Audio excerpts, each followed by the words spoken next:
repatstories, where we delve into the personal stories of persons who have lived abroad for an extended period of time and return home to their home countries. This week, we're talking to Mr. Kwame M.A. McPherson, an authorpreneur. He writes poems, he writes short stories, all forms of writing, and he lived part of his life in Jamaica and also the UK and Canada. And now he's back in Jamaica and he's going to tell us more about his journey. So let's talk to Mr. McPherson. All right, Kwame. So thanks again for your time today. I'm so happy to talk to you. I was really excited. So I want to start with growing up and at home. Home is Jamaica, right, of course. So tell us more about your time at home. What was that like for you? All right, so my father and my brother and I came to Jamaica when I was 6 or 7 years old. I was born in the UK. Well, we were born in the UK. And my dad was on in Windrush when I was earlier. People went to the UK, so we decided we wanted to come back home. There was a family breakdown, and during that breakdown, we took me and my brother back home. Just my sister and my mother came. So coming back to Jamaica, then at the time, it was great. I ended up going to primary school, Jam Primary. It's fun. It was really good fun. Really good fun growing up. I ended up going to Calabar High School. And funny enough, when I share the story about a lot of people returned with their British-born children back in the 70s. So there's a lot of Jamaicans per se who were born in the UK. So because at that time, quite a number of people decided that they want to come home. They had a 5-year plan, which majority of them left and went, and a majority of them actually attained it. So there's a lot of Jamaicans here who I know were born in the UK. So we were one of them. So and we just grew up as Jamaicans. In the end, doing everything what young people do. We lived on Toronto Avenue, close to my line, Houston 10. Had a lot of young people on the road. We created our own youth club, called Toronto United Youth Club. So at the time, growing up in that sort of teenage, it was great fun. Really good, really great fun. Really good time to be growing up as young people from a particular area. We're still friends to this day. So there's a youth club of about 40 of us, and to this day we're still friends. So so you can imagine about 40 people are good friends from the time. Not many people can say that. Yes. They probably have 1 or 2, yes, but there's about 40 of us who are still close to this day. Yeah. And then I ended up working. Working after leaving high school. I didn't have enough subjects. I ended up going to EdFed. Evening college. I ended up working on Beverly Hills, building in construction. Yeah, I ended up. After that, I then ended up going to working art. Did the art program. Oh, wow. Yeah, did the art Which program. one did you do? I was at my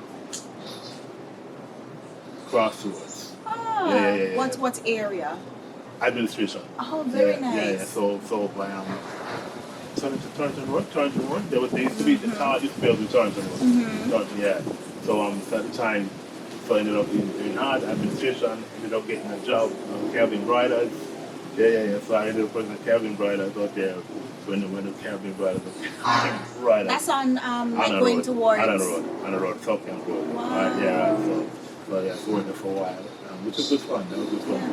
We met loads of people, made loads of friends. But yeah, man. So in a nutshell, that was a journey, and then I wanted to continue to study, but I couldn't afford it at the time. Funny enough, like no. So I ended up going back to the UK to complete studies. That's the reason why I went back. There was no other reason. I didn't want to leave, but because I needed, at the time, you had to have the subjects, and you drummed into your head that you must leave school and have subjects. Which is true, because at that time, no, people know. Even though. It's competitive. But it is competitive, but there's ways to get around it now, which you couldn't at that time. So at the time, I ended up going to the UK and ended up going for education.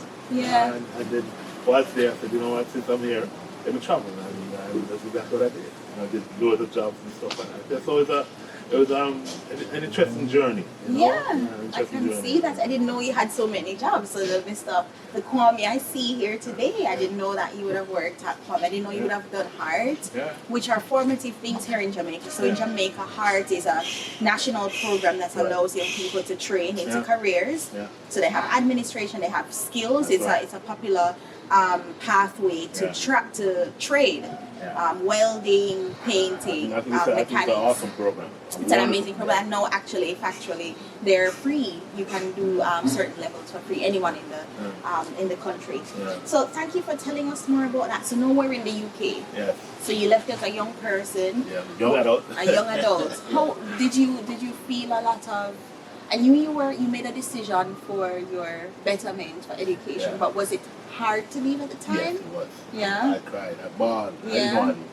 I didn't want to leave. I felt the circumstances made me leave. Right. You know, I didn't want to leave. And and at the time I had a choice not to have left, I would have left. And funny enough, when I made the comparisons of where my parents actually when I went away and where we're at in our lives, it's interesting to see how far they have advanced, what they've acquired while being in Jamaica. Yeah. Whereas I was in foreign and I didn't acquire much. Yeah. You know? So, but it was hard to leave. It was hard to leave my friends. It was hard to leave the culture and going into a new culture. That it was, even though I was born there, it's a completely new culture. Yeah, you grew up in Jamaica. Yeah, so that was the hardest thing was trying to adapt and assimilate and integrate. So what did that look like for you at whatever you were 21, Yeah, 22? 22. At 22, what did assimilation look like for you at that time? Fortunately, I had my mother was there, Okay. but I'm sorry, I moved in with her.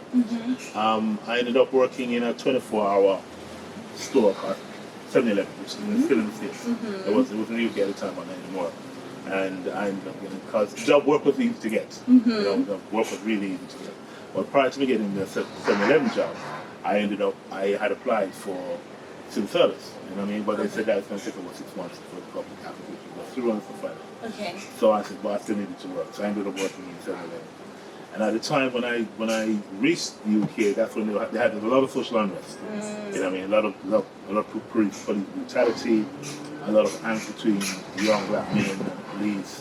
What area of the UK was this one? North London. North London, okay, Tottenham. So coming into that situation and the socialization and how the black community, to a great extent, how it survived really in that environment was an eye-opener. Because in Jamaica, at the time, it's probably different now because of information. But at the time, we didn't know nothing about it. Once somebody went to England, you know somebody went to England. You know, it's not like different from the States. You know what I mean? You know, so when somebody goes to the States, they can always come back. But when somebody got to England at that time, further away, there's someone at the back of the arm. So, you know, and then when they come back to Jamaica, they see them over and they see them, they're kind of mad, how do they walk? And then when you get over there, you realize why they don't walk and why they look like they're mad. Because the situation in which they are in It's very hard. is very hard. It's very, you couldn't imagine it that from a young black child going to school, you're already targeted, you know what I mean, by the teachers. So you can imagine an education system that doesn't support you in terms of being ambitious. Not like Jamaica. Right. You know what I mean? Like, you know, so you have to compete and you have to be, you know, you want to be the best, then you have to go and study and, and more or less on that equal footing. In the UK, that wasn't the case. As a young black child going to school, you're already targeted because of color of skin. Then you go into the workplace, then you're walking on the street. You know what I mean? So it was all coming from R or 360. So going in that environment was, it's the only when I got into the environment and I realized, and I was there for a while, in terms of the struggles and how hard it had been for people who were there, black people there. So I came into it and I started to realize the first job that I was in, I was challenged by a white manager and something else. Mango. Mango. There's mango season. Yes, I can't wait for mangoes. And the proper boy. You know what I mean? That's a common term, right? Yeah. You're a black man, you're a man. That's right, exactly. But they like to call you boy, and that's coming from slavery time to demean you, to take away your manhood. Exactly. And I had something in mind, and I said to him, I said, listen, don't give back some to what I did. And I mean, I was going to liquidate some of the stuff. That's when I realized. Like, there are things you're going to have to be aware of in regards to the environment that you're in. Yes. So fortunately, I was able to get into the civil service. And in civil service, I was able to move up very quickly within the year. I was able to be promoted. And then I said, yeah, man, because in my head, I said, yeah, Jamaica, you know when that happens, I say, yeah, man. Yeah, when you find a good job, you tend to progress. You do very well. You're coming from a hard-working environment. You go to your job, you do your job. Yeah, man. And so it's rewarded for it. So I said, yeah, man, by the time you're 2 years, you're going to be manager or whatever. Yes. 2 years what?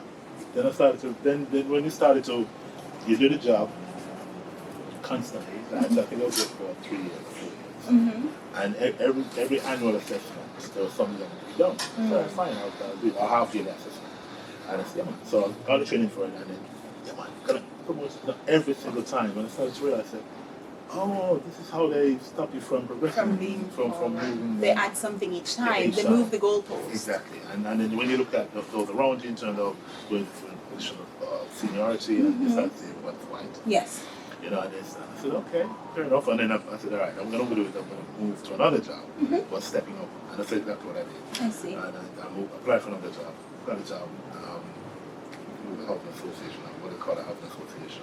And I moved from there, and I got a higher job, better salary, but then the same thing happened over again. I see. Yeah, so I thought, so I virtually worked right across the public sector in the UK in administration. I did local authority, I did housing association, I did charity, I did voluntary, so I did everything. All the organizations in the public sector I worked in, and it was the same thing every time. Yeah, and that's when you start to think about institutionalized racism. Yes. That's when you start to understand. And that's, like I said, being from Jamaica and that experience. You don't have a frame of reference for that. But you get to understand it because you experience it. Yeah. And then and I used to do a lot of football, and I played semi-pro, and then even in football, I started to see power structures. And, yeah, man, it was interesting. So even the game you love, you just love to play football, but it's even in there. You can't even advance on the team because there's... And well, fortunately for me, I jumped into black team. I see. Because when I got... Were you in Tottenham still? Yeah. Okay. When I got to Tottenham, just as I got there, about a month later, there was a riot, massive riot. A policeman was killed. And that was a big thing. It was a big thing. I mean, because like I said, social unrest in the 70s and 80s, there's a lot of social unrest in the UK. Because of, like I said, the conditions of black people to grow up in, especially young black people who grew up there, and the frustration, and you know what I mean? So it exploded a number of times. And I got there just before. I think it was the first time, the second time a policeman was ever killed in a riot. And then what followed from that in terms of young black men on the street being picked up, and it was, like I said, and when you get to understand the dynamic of living in a white country and what racism is, and covert and overt, and whether it's in like I said, in organizations or in schools, health, right across the board, it's not just one sector, it's right across the board. And you start to realize, why you take off your hat to people who have been able to endure it and to overcome and be successful. So like I said, for me, it was seeing those things and understanding them, and in the end I became more of a rebel. That's it. I was thinking that Jamaicans are known, right? We don't, that's why we had one of the first slave rebellions, right? We are known for not conforming. Right, exactly. And that can be hard in somewhere in the UK. You're trying to advance and you see, you can go a little bit further if you just conform. That's right. You won't get to go all the way. But if you play nice, so that must have been really hard every day. It was. And in the end, I said, and I started to become aware in terms of my own black African and then I decided that, you know what, when I was working in the Housing Association, I sort of adopted the name Kwame. Kwame means being born on Saturday. I'm born on Saturday. Yes. Because I said, I started to have more of an affinity with Africa in terms of my learning, knowledge. And it also means one with wisdom. So I said, you know what, so I became very spoken in the organization. I became a leader. I was head of the Black Workers Support Group. I was a trade union shop steward. And once you start doing those things and in the management phase, then you're going to become the label of a troublemaker. So that's basically what it is, that label of troublemaker. Yeah, started to target me and all sorts of stuff. And in the end, I walked away, and I said, but before I walked away, I went to the personal director and I said, listen, because lots of foolishness. And like I said, institutional racism, if you've never been it and been at the end of it and seen its impact and effect, you wouldn't understand. But I had friends who were signed off early retirement in the late 20s because of the mental ill health they were going through because of racism. Understand? So it can be that destructive in terms of even your own mindset of a black person. Something like I said, in Jamaica, you explain that to someone, like, no, man. They don't get it. It's foreign, it's yeah, man. No, it's not just that. When you understand the other side. You're there every day. And even when I went to university, I feel the same thing. Right. Which is where you're supposed to be able to advance. Exactly. In society, through education, and it's very difficult. Yeah, man, because the barriers are there, especially if you're a black man. Right. You know what I mean? Especially if you're a black man. Right. And I found that because I'm an intelligent black man, educated and all that kind of stuff, Right. It made white men uncomfortable. Right. So they're trying harder to boil you up Yeah. because you are yeah. contributing to society, you're doing well, Yeah, you're intelligent. That's right.